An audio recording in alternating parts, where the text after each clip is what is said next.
Hey everyone, welcome back to the channel. If you're thinking about moving to Florida, or more specifically St. Petersburg, you're in the right place. St. Pete is known for its beautiful beaches, vibrant art scene, and a laid-back lifestyle that many people love. But like any place, it has its ups and its downs. So today, we're gonna dive into the 7 pros and 7 cons of living in St. Petersburg, Florida. Let's get to it. My name is Jeffrey Clark. I'm the broker owner for Clark Realty here in St. Petersburg. And so today I'm gonna be sharing my love for living in St. Petersburg with you and all the great and maybe not so great things that come with it. If this resonates with you or you enjoy this type of content, make sure you hit the subscribe button and the notification bell to be notified when my new videos come out. If you have any questions at all, please feel free to comment them below. We'll get you an answer, or if you'd prefer, all of my information is in the description if you want to call, text, or email. Okay, so pro number 1 is St. Petersburg is close to beaches and has sunny weather all year round. Right now, as we shoot this video, it's December of 2024, and it's probably low 80s, beautiful sunny skies. You can even see some of the Christmas decor here behind us. And this is just the reality of life here in St. Petersburg. We are a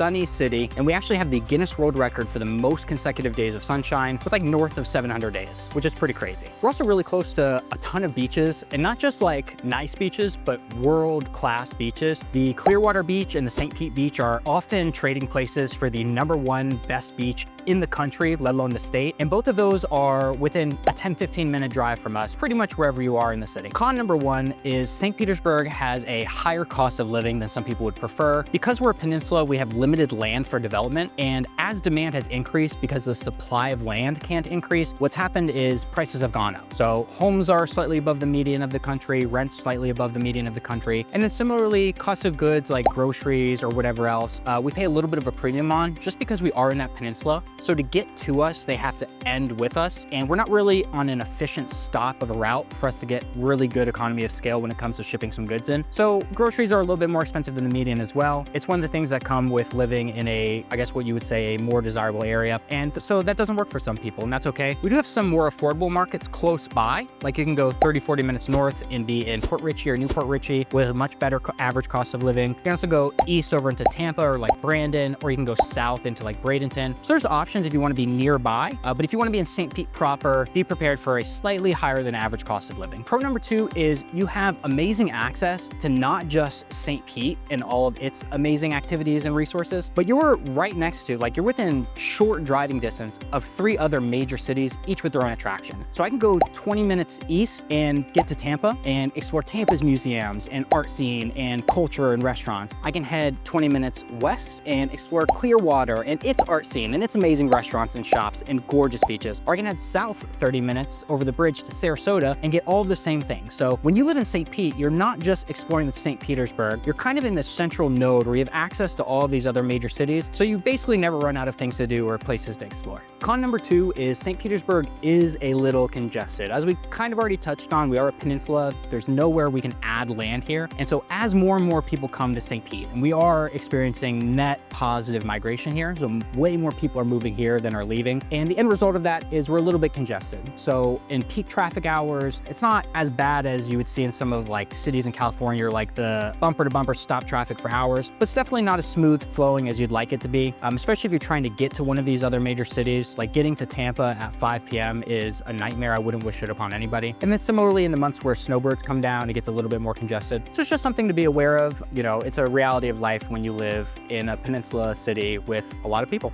All right, the third pro for St. Petersburg is we have amazing restaurants, local shops, and just access to a ton of really amazing culture. We have, within like a 2-minute walk from where I'm standing here by the pier, there's like 3 world-class museums that you can see at any time. Our library system lets you check out free passes, so if you don't want to pay the entry fee, for free you can go into these world-class museums. World-class restaurants, some of the best food I've had is here in St. Petersburg, and a ton of local shops, all with their each unique culture. Part of the vibe of St. Pete, and we'll talk about this later, is very embracing of that. And so you just have such a variety of things to do and such a variety of different vibes in these shops. I really love it, and it's something a lot of people comment on when they move here. So con number 3 is especially relevant today, and that's flooding. And so St. Petersburg, like any coastal city in Florida, does have to think about flooding. Thankfully, there is a government body called FEMA, which will designate which areas are more or less prone to flooding, and they do that by giving it a flood zone. So the lowest level is X, and then it goes up from there. X is basically no flood risk. You don't need flood insurance. Above there, you are required to have flood insurance. So here in St. Petersburg, waterfront properties very close to the water almost always will require flood insurance. Very rarely flood, but this year, unfortunately, we did have 2 back-to-back hurricanes. First time time in over 100 years that hurricanes have hit St. Petersburg directly, and that resulted in quite a bit of flooding for some of these people in these flood zone areas. Now, thankfully, like I said, most of them are insured. If you have a loan, you are required to have flood insurance. So most of these people are not coming out of pocket, but it's still a major hassle, and it's something that people who live in St. Petersburg near the water need to keep in mind. Obviously, if that's something that you'd prefer to avoid, there's plenty of areas here where flood insurance is not required because flood risk is deemed to be so low. For instance, I live in an area where it's flood zone X, no flood insurance required. We didn't have any flooding from the storm, no standing water or anything. So if that's a priority for you, we can obviously show you those areas, which ones to avoid and which ones to focus on. But if you want, a very nice home on the water, you need to be aware of the flood risk and prepare accordingly. Pro number 4 is if you are a pet person and if you love your furry friend, St. Petersburg has got your back. I have a beautiful dog named Lily who turned 10 years old this year, and I take her with me pretty much anywhere I go in the city. We do a ton of outdoor events here by the Pier, over at Vinoy Park. Any of these events the city puts on, you walk through and you see people walking around with their dogs. I personally love to take Lily to Fort DeSoto Dog Beach, which is, I think, the best beach in our area. There's a $5 parking fee, but it's well worth it as far as I'm concerned. And they have not only a dog park for small and big dogs, but they have hundreds of feet of beachfront where your dog's allowed to go play in the sand, play with other dogs, swim in the water. It's just such a wonderful thing to be able to do. And the city as a whole really embraces pet culture, as you will. And so if you love your furry friend, you'll love St. Pete. So con number 4 is red tide. And what red tide is a type of algae that blooms in our waterways sometimes when the water temperature gets to a certain level, and that bloom of algae basically suffocates other marine life. And so what ends up happening is a bunch of fish die. And it's really not pleasant when it blooms. It's not like a year-round thing or a super regular thing. But when it happens, you really don't want to be swimming in those areas because it's not great to get the algae on your skin, but also, there's dead fish in the water and it's just unappealing. You can smell it. It's not great. So again, it's not ever present.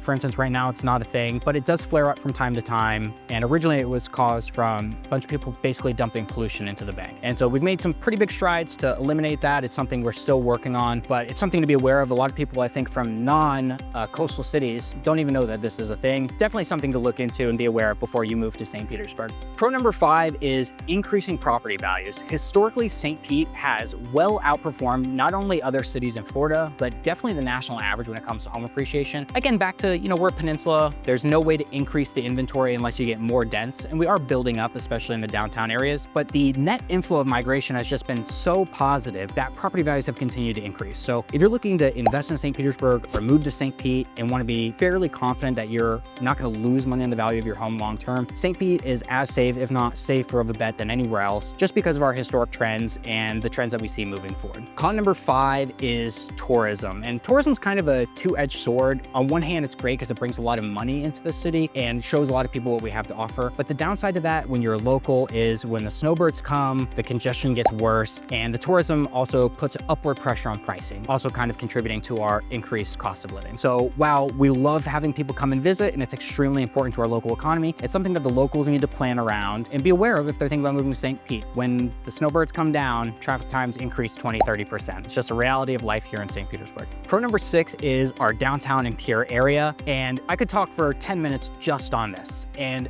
we have this gorgeous $100 million pier where there's a little beachfront area over there you can kayak up to. I often launch from a park a couple miles down, I'll kayak up to here. Almost every time I'm out here, I see dolphins. There's just a million good things that I can say. The downtown has so many cool shops, restaurants, museums, you name it. Pretty much everything down here is walkable, and there's just no shortage of things to do. I mean, anytime I need to kill an afternoon, downtown Pier area is an amazing way to do it. And I think you would enjoy it too if you move to St. Petersburg. Con number 6 is it is hot and it is humid in St. Petersburg. So if you are someone who does not like the heat or does not like the sunshine, you need to either look for a different city or you need to plan for AC. And it's just a reality situation. Like I said before, it's December right now and it's in the low 80s. And so you can imagine what June, July, August is like. Now, the good news is, again, you're 15 minutes from a world-class beach at any given moment. And almost everyone has AC in their cars and homes nowadays. But it's one of those things where if you don't have AC, your AC goes out for a day or two, you are going to be feeling the heat. It just needs to be something that you either enjoy or are okay with if you're thinking about moving to St. Petersburg. Because again, we are the city of sunshine here. Pro number 7 and the final pro